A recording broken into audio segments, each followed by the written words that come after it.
नमस्कार दोस्तों। आज हमारा अगला टॉपिक जो विलियन में है वो है सांद्रता। सांद्रता के बारे में आज हम हिंदी पढ़ेंगे और सांद्रता को मात्रात्मक रूप में किस तरह से हम लोग देखते हैं उसके बारे में थोड़ा सा ध्यान देंगे।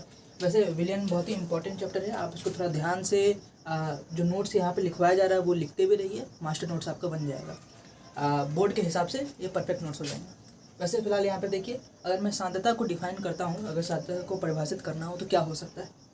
विलयन की इकाई आयतन में उपस्थित विलय की मात्रा विलयन की सांद्रता कहलाती है। कहने का मतलब ये हुआ कि इकाई आयतन यानी कि 1 मिलीलीटर आप मान के चलिए, उसका आयतन 1 मीटर मान के चलिए या फिर 1 लीटर मान के चलिए, उसके अंदर आपकी क्या बोलते हैं उपस्थित विलय की मात्रा। जैसे कि 1 लीटर पानी लेके चले और उसके अंदर यानी कि 1 लीटर में कितना हमने विलय उसमें घोर रखा है, यानी कितना चीनी घोर रखा है, या फिर 1 मिलीलीटर का बात कीजिए तो फिर 1 मिलीलीटर में आपने इतना चीनी घोर के रखा है, यानी कि रेशियो वाइज ठीक अलग अलग हो सकता है। लेकिन मैं क्या बताना चाह रहा हूँ कि विलय की कितनी मात्रा घोली जा रही है प्रति इकाई आयतन में, किसके, विलयन के आयतन में। तो फिर हम उसको क्या कहते हैं, सांद्रता कहते हैं।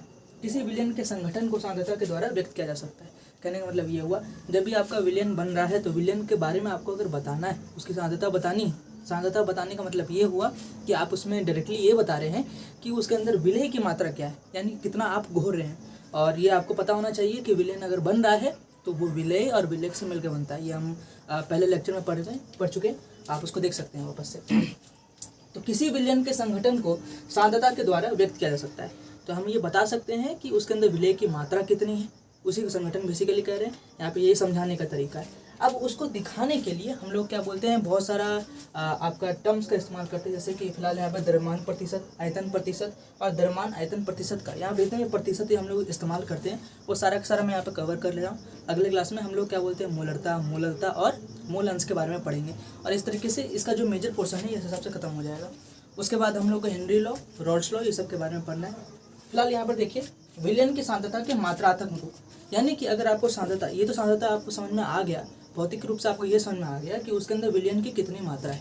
तो नापने के क्या क्या तरीके हो सकते हैं, तो साइंटिस्ट ने अपना अपना दिमाग लगाया है, उस हिसाब से हम लोग उस चीज़ का यूज़ करते हैं। जैसे कि अगर आप मान लीजिए H2SO4 ही है, H2SO4 आपका अम्ल हुआ, ये अम्ल आपके क्या बोलते हैं केमिस्ट्री लैब में पाया जाता है। आप केमिस्ट्री लैब में जाइए, उसके पीछे में चेक कीजिएगा कि उसमें लिखा होगा आपका 20 मोलरता, 2 मोलरता, 3 मोलरता, 4 मोलरता या 10 मोलरता।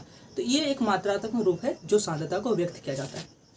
साथ ही साथ उसके अंदर परसेंटेज, वेट बाय वेट के हिसाब से भी कोई चीज़ शो किया जा सकता है। लेकिन ध्यान दें, हम लोग ये सब तब करते हैं जब कोई विलयन तैयार कर रहे हो, यानी कि H2SO4 को अगर आप पानी मिला दें तो कितना पानी मिलाए, कितना पानी में कितना H2SO4 आप मिलाए, ये बताने के लिए आप लोग ऐसे टूल्स का इस्तेमाल कर सकते हैं। तो चलिए सबसे पहला यहाँ पर देख लीजिए, द्रव्यमान प्रतिशत। द्रव्यमान प्रतिशत का मतलब क्या हुआ, तो विलयन के अवयव करने का मतलब हुआ या तो पानी और साथ ही साथ आपका पानी के, जैसे कि मैं पानी क्या बोलते हैं विलायक के तौर पर कह रहा हूँ, क्योंकि आपका ये यूनिवर्सल लगभग हर जगह माना जाता है कि पानी क्या बोलते हैं विलयक ही होगा। ठीक, ये मानने वाली बात है, ये आप मान के चलिए, IUPAC द्वारा ये फिक्स हो। अच्छा, फिलहाल विलयन के अवयव का द्रव्यमान प्रतिशत। अवयव मीन्स क्या हो सकता है, विलयन में विलय हो सकता है। अब जैसे कि विलयन में उपस्थित अवयव का द्रव्यमान, मान लीजिए कि अगर आप मान लीजिए कि हमारे पास कोई कंटेनर है, इस कंटेनर में हमने पानी मिलाया, चीनी मिलाया, उसके बाद फिर आपका नमक मिला लिया, ये तीनों का तीनों चीज़ मिला लिया। और हमसे पूछा जाए कि हाँ भाई ये बताइए कि इसमें चीनी का मात्रा क्या है, क्या नमक का मात्रा क्या है, ठीक है, द्रव्यमान प्रतिशत के माध्यम से। तो ये इसको बताने के लिए हम लोग को क्या क्या तरीका इस्तेमाल कर सकते हैं। सबसे पहला परसेंटेज वेट बाई वेट, यानी कि द्रव्यमान प्रतिशत क्या होता है फॉर्मूला, विलयन में उपस्थित अवयव का द्रव्यमान। मान लीजिए NaCl 5 ग्राम लेकर चले या 10 ग्राम लेकर चले, तो वो चीज़ यहाँ पे लिखेंगे, बटे विलयन का कुल द्रव्यमान, यानी जो कुल द्रव्यमान जो होगा गुने 100, ये हो जाएगा। अब देखिए इस पर सवाल किस तरीके से बनता है, सवाल इसके ऊपर हम लोग डिस्कस कर लेंगे। जैसे कि मान लीजिए आपके पास देकर रखा है, एग्जांपल के तौर में बता रहा हूँ, जैसे कि मान लेकर चल के रखा है कि 40% आपको देकर रखा है, 40% W/W यानी वेट बाय वेट आपको देकर रखा है, 40% द्रव्यमान प्रतिशत आपको देकर रखा है, NaCl यानी कि नमक देकर रखा है, इसमें जलीय विलयन में देकर रखा है। जलीय विलयन का मतलब आप समझ गए होंगे कि विलयन में विलयक जो हो रहा है वो फिर जो विलायक होने वाला है वो जल होने वाला है। तो 40% के हिसाब से आप क्या समझ सकते हैं, आप इसको देखिए, आप इसको लिख सकते हैं 40/100, 40/100 आप लिख सकते हैं, 40% को लिख सकते हैं, परसेंट को 1/100 के हिसाब से लिख रहे हैं। तो 40/100 इसका मतलब ये हुआ कि 40 जो आपका है वो आपका विलय है। यहाँ पे विलय किसको ले रहे हैं, नमक को ले रहे हैं, यानी कि 40 ग्राम आपका नमक होगा अगर विलेयक का कुल द्रव्यमान 100 ग्राम है तो, यानी कि ये विलेयक, यानी कि जैसे कि पानी, यहाँ पर पानी, ये आपको ध्यान रखना है विलयन का कुल द्रव्यमान, माफ कीजिएगा, विलयन का कुल द्रव्यमान, यानी कि यहाँ पे पानी प्लस नमक का कुल। तो आपसे अगर पूछा जाए कि अगर क्या बोलते हैं 40% वेट बाय वेट अगर आपको देकर रखा है, तो आप समझ जाइएगा कि 40 ग्राम नमक है और 100 ग्राम पानी प्लस नमक है। तो आपसे अगर पानी का द्रव्यमान पूछेगा तो क्या करेंगे, यहाँ पे नमक का द्रव्यमान होगा, चल गया, ये 40 है, ये कुल 100 होने वाला है, तो ऑटोमेटिक पानी को तो 60 होना ही पड़ेगा। तो यहाँ से आपको बेसिकली एक आइडिया पता चल जाएगा कि किस रेशियो में नमक और पानी को लिया गया है, तो उस हिसाब से आप सवाल सॉल्व कर पाएंगे। तो यही आपका है विलयन के अवयव का द्रव्यमान प्रतिशत। अब उसी तरीके से आपका है आयतन प्रतिशत, जिस तरह से इसको W/W लिखा जाता है। अब मान लीजिए कि अब एक और सवाल इसमें इस तरह से बन सकता है कि आपको कहा गया है कि 50 ग्राम नमक को हम 200 ग्राम जल में संघटन करके इसका विघटन करके हम लोग बेसिकली क्या कर रहे हैं, यहाँ पे विलयन तैयार कर रहे हैं, जलीय विलयन तैयार कर रहे हैं। आपसे पूछा जाएगा कि इसको द्रव्यमान प्रतिशत के रूप में व्यक्त कीजिए, तो क्या कीजिएगा, वापस से जो अवयव हैं, जैसे कि जो अवयव यहाँ पे फिलहाल नमक को डाल रहे हैं, विलायक मेरे पास जल, तो 50 ग्राम हम यहाँ पे डाल रहे हैं, बटे मेरे पास कुल द्रव्यमान जो होना चाहिए। कुल द्रव्यमान कैसे बनेगा, जल और नमक मिलेगा तभी जाके विलयन बन रहा है, अकेले तो कोई बना नहीं रहा है। तो हम लिखेंगे 200 + 50, यानी कि 250। तो ये आपका रेशियो आ गया। अगर इसको परसेंटेज में लिखना है तो परसेंट में हम जानते हैं, गुने 100 कर देंगे। तो फिलहाल यहाँ पे क्या आ जाएगा, 1/5, यानी कि 20% वेट बाय वेट, यानी कि 20% द्रव्यमान प्रतिशत आपको पता चल गया, किसका, नमक का, उस विलयन में। इस तरीके से आप कोई भी चीज़ अगर द्रव्यमान प्रतिशत में कहा जाए तो आप उस तरह से बता सकते हैं। इस पर सवाल करेंगे। और वैसे भी आपका इन टेक्स्ट क्वेश्चन का जो पहला सीरीज है 1 से 5 तक, वो आपका बनने लगेगा, ट्राई जरूर कीजिएगा उसको।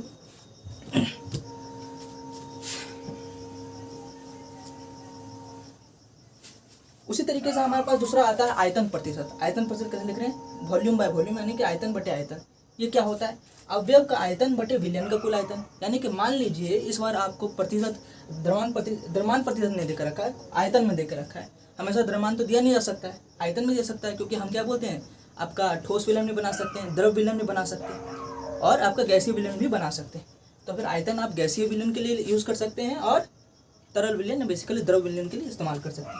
यहाँ पे वापस हम एग्जांपल लेते हैं।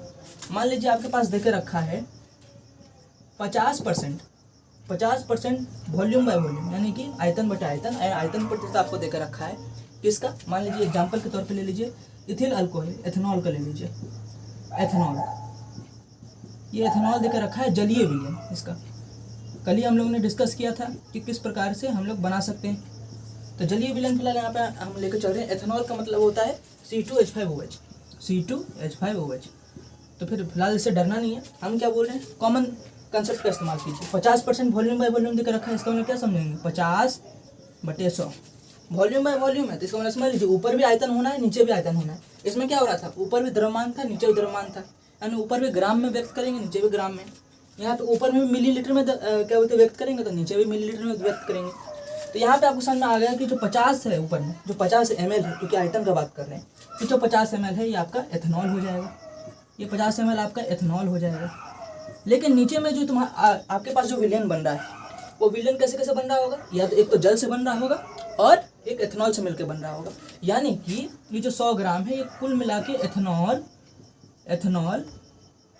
एथेनॉल प्लस जल का देकर रखा है, एथेनॉल और जल का मिला के देकर रखा हुआ। आपको बचल गया कि एथेनॉल का 50 ग्राम है, तो ऑटोमेटिक 100 ग्राम करने के लिए क्या करना पड़ेगा, एथेनॉल का 50 ग्राम। तो आपको यहाँ पे क्या बोलते हैं, एक रेशियो पता चल गया।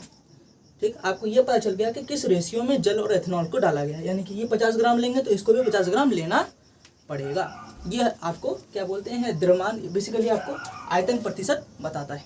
अब इसके ऊपर मान लीजिए कि उसी तरीके से अभी हमारे पास इस तरीके सवाल आ जाए कि हम 50 ग्राम एथेनॉल मिला रहे हैं, 300 ग्राम पानी में, 300 ग्राम जल ले लिए हैं बेसिकली। तो अगर आपको कहा जाएगा कि इसको आयतन प्रतिशत के तौर पर इसको व्यक्त कीजिए, तो क्या कीजिएगा, अवयव का आयतन। तो अवयव यहाँ पे क्या लेंगे, एथेनॉल को लेकर चल रहे हैं। कुछ भी हो सकता है, आपसे अगर पूछेगा आपको पूछेगा कि जल का प्रतिशत बताइए, जल का द्रव्यमान प्रतिशत बताइए, तो 300 बटी करना पड़ेगा। ठीक, अगर आपसे कहा जाएगा कि एथेनॉल का बताइए तो आप 50 कीजिएगा।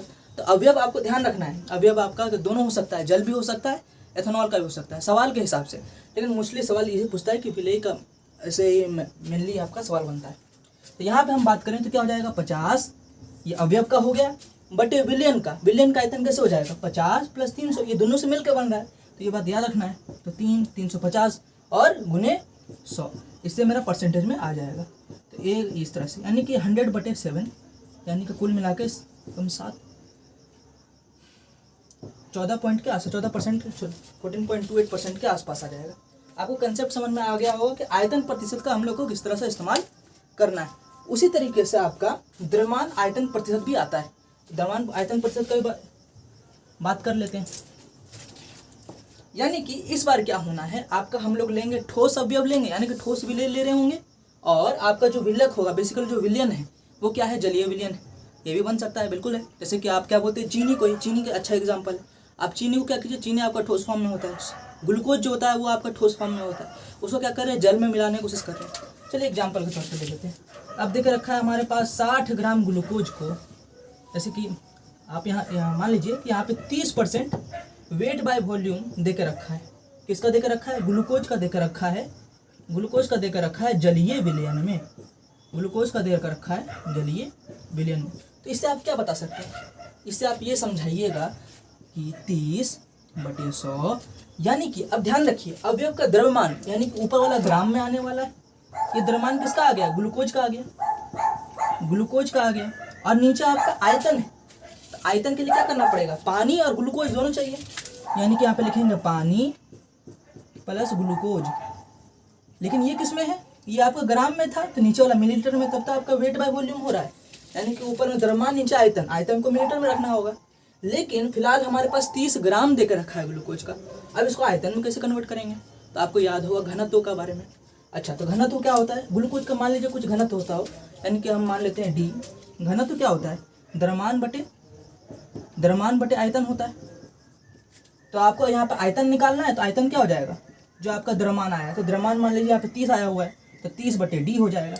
अब कुछ भी हो, मान लीजिए डेंसिटी अगर 2 ये मान लेते हैं ग्लूकोज का, फिर ये इसका मतलब ये मत समझ लीजिएगा कि आपका ग्लूकोज द्रव्यमान 2 होता है, लेकिन हम फिलहाल कैलकुलेशन को आसान करने के लिए कर रहे हैं। तो यहाँ पे 15, तो यहाँ पे आयतन मेरे पास 15 आ गया। तो यहाँ पर हम क्या बोलते हैं, ग्लूकोज की जगह पे 15 मिलीलीटर लिखेंगे। देखिए आयतन हमने डेंसिटी के माध्यम से, बेसिकली घनत्व के माध्यम से निकाला, तो यहाँ पे 15 मिलीलीटर आ गया। तो ऑटोमेटिक 100 मिलीलीटर में से अगर 15 मिलीलीटर ग्लूकोज है तो पानी कितना होगा, 85 मिलीलीटर होगा। ऑटोमेटिक कॉमन सेंस में काम करेगा।